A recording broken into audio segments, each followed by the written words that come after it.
आज हम करेंगे वर्कशीट नंबर 171। इंग्लिश की वर्कशीट है। चैप्टर हम ऑलरेडी स्टार्ट कर चुके हैं, हु विल बी निंगडू। उसी का आगे कंटिन्यूएशन पार्ट है और आज हम उसका ग्रामर पोर्शन कर रहे हैं। ग्रामर पोर्शन में हमें आज वर्ब समझनी है। वर्ब हिंदी में हम लोग क्रिया बोलते हैं। एक्शन वर्ड इंग्लिश में दूसरा नाम है इसका क्रिया, यानी कि किसी भी काम जिस वर्ड से हमें ये पता चले कि हाँ यहाँ पर काम हो रहा है और ये वाला काम हो रहा है, उसी को हम लोग बोलते हैं वर्ब। स्टार्ट करते हैं। Good morning students, you must be doing great.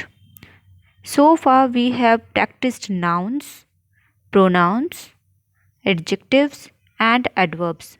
अब तक हम लोगों ने ये चार चीज़ें पढ़ ली हैं। संज्ञा, प्रोनाउन सर्वनाम, एडजेक्टिव विशेषण, एडवर्ब क्रिया विशेषण। अब हम आगे करेंगे। Let's get into some action today. आज हम कोई काम करते हैं। Read the note given in the box for better understanding of action words. Action words आज हम यहाँ पर सीखने वाले हैं। स्टार्ट करते हैं। हमें बोला गया है कि नीचे हमें जो दिए गए हैं उस बॉक्स को हमें समझना है और देखना है। Now let us read each set of words given below. Determine which word is the action word. Write it in the given space. ये काम हमें करना है।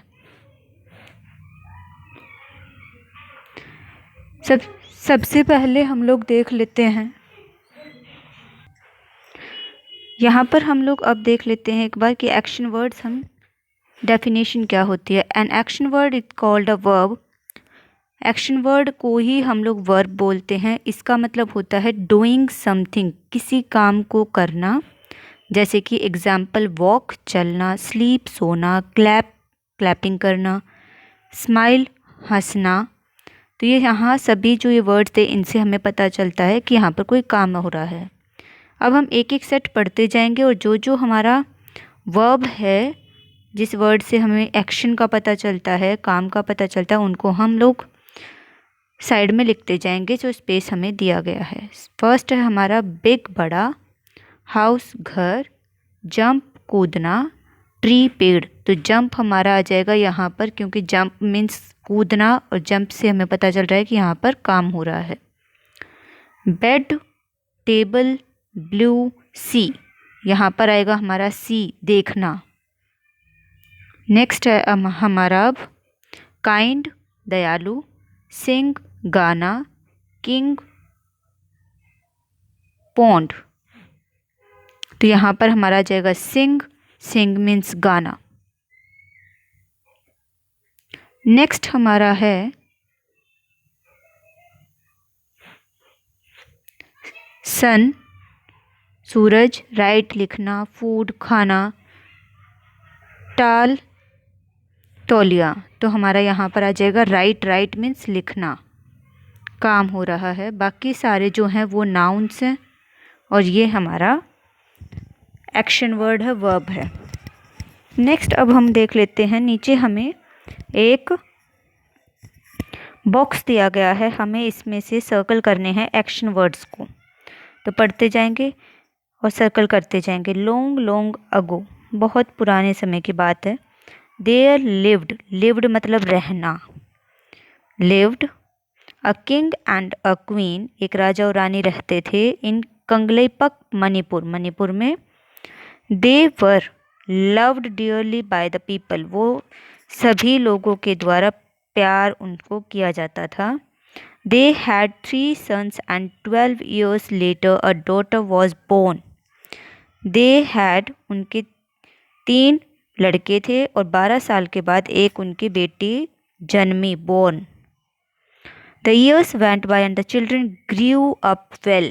बच्चे बड़े हो गए, grew. When the time came आना, to decide, निर्णय करने का समय आया, निर्णय करना। फ्यूचर किंग, भविष्य के राजा का। The minister sad that the eldest son will be the future king, मंत्रियों ने कहा कि जो बड़ा बेटा है वही आगे का राजा बनेगा। Will be. That's how it always happened, ऐसा ही तो हमेशा होता है। बट द किंग डिसाइडेड, लेकिन राजा ने निर्णय लिया कि to hold a horse riding contest, एक घुड़सवारी की कंपटीशन, घुड़सवारी का कंपटीशन। तो होल्ड और राइडिंग, घुड़सवारी, to find out who is most worthy of becoming a king, कौन सबसे ज़्यादा लायक है राजा बनने के। तो ये हो गए हमारे जो हमने सर्कल किए हैं, ये हम हो गए हमारे सारे के सारे एक्शन वर्ड्स। आगे हम लोग देख लेते हैं। Have you noticed ed and d in added at the end of some action words here. यहाँ पर कुछ के पीछे d और ed लगाया गया है। वो क्यों लगाया गया है? क्योंकि हमारी जो ये स्टोरी है ये पुराने समय में नरेट की गई थी। हैज़ बिन नरेटेड मतलब पुराने समय की बात हम लोग जब बताते हैं, आप लोगों ने देखा होगा कि जब हम पुराने समय की बात बताते हैं तो हम था इस्तेमाल करते हैं। एक राजा और रानी थे, एक राजा और रानी के, उन राजा और रानी के 4 बेटे थे। तो इस तरीके से जो थे वर्ड जो हम पास्ट टेंस को रिप्रेजेंट करते हैं उसके लिए हम लोग ed और d का इस्तेमाल करते हैं, जिससे कि हमारी फॉर्म पास्ट फॉर्म बन जाती है। When we mention something that happened in the past, we usually add ed and d at the end of the action words. तो ये हमने देख लिया हम क्यों लगाते हैं। Wash, washed, smile, smiled.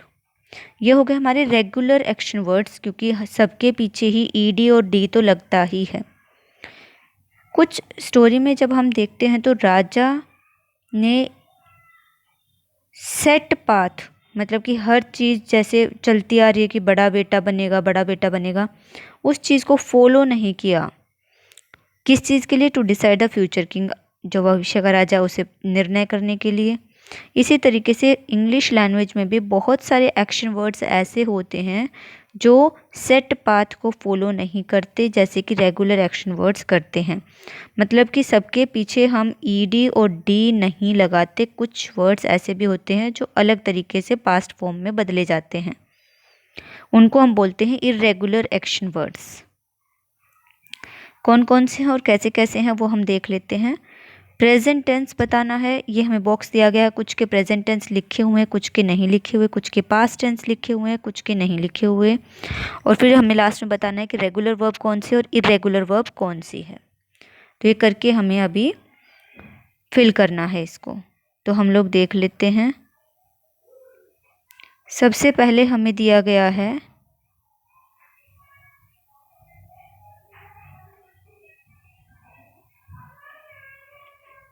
Past tense of verb. सबसे पहले हमें दिया है हेल्प्ड, तो हेल्प की प्रेजेंट फॉर्म हमारी लिखी जाएगी हेल्प। उसके एंड में हम जब ed लगा देते हैं तो पास्ट फॉर्म बन जाती है। और ये क्या है? रेगुलर। रेगुलर वर्ब क्यों है? क्योंकि सभी के पीछे ed ही लगता है या d लगता है, और यहाँ पर भी ed और d ही लगा हुआ है, रेगुलर वर्ब। नेक्स्ट है टीच, टीच का आएगा टॉट। अब क्योंकि यहाँ पर अगर हम ध्यान से देखते हैं तो यहाँ पर ed नहीं लगा, इसलिए ये हो गई हमारी इर्रेगुलर वर्ब। इर्रेगुलर और रेगुलर समझ आ गया। नेक्स्ट है हमारा मूव्ड, तो मूव का आ जाएगा हमारा यहाँ पर मूव। अब मूव है तो यहाँ पर क्योंकि ed ही लगा है तो ये हो गया हमारा रेगुलर वर्ब। नेक्स्ट हम लोग देख लेते हैं होल्ड। होल्ड का आएगा हमारा हेल्ड। अब क्योंकि इसके पीछे भी ed नहीं लगा तो यहाँ पर हो गया हमारा regular verb, irregular verb. Next है हमारा वांटेड। वांटेड का आएगा जो प्रेजेंट फॉर्म है वो वांट। वांट के पीछे वांटेड ed लगा है तो ये हो गया हमारा रेगुलर वर्ब। ठीक है, अब हम इसको देख लेते हैं।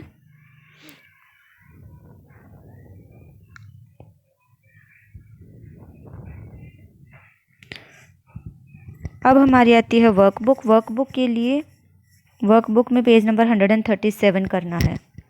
हम इसको खोल लेते हैं। 137 पेज नंबर, ये हो गया हमारा 137 पेज नंबर पर भी हमें सेम बताना है। पहले हमें डी और ईडी लगा करके पास्ट फॉर्म बनानी है और उसके बाद हमें सर्कल करना है इर्रेगुलर वर्ब को। तो देख लेते हैं। फर्स्ट स्लीप का स्लेप्ट, स्लीप का स्लेप्ट, और क्योंकि ईडी नहीं लगा इसलिए ये इर्रेगुलर वर्ब है और इर्रेगुलर वर्ब को हमें सर्कल करना है।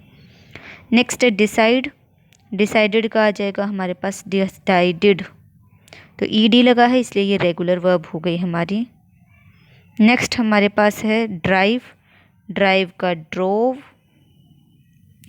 ये भी ईडी नहीं लगा इसलिए ये भी सर्कल होगा। नेक्स्ट है फाइंड, फाइंड का फाउंड, फाउंड भी हमारा ईडी नहीं लगा है इसलिए ये भी सर्कल होगा। नेक्स्ट हमारे पास है डांस, डांस का हो जाएगा डांस्ड।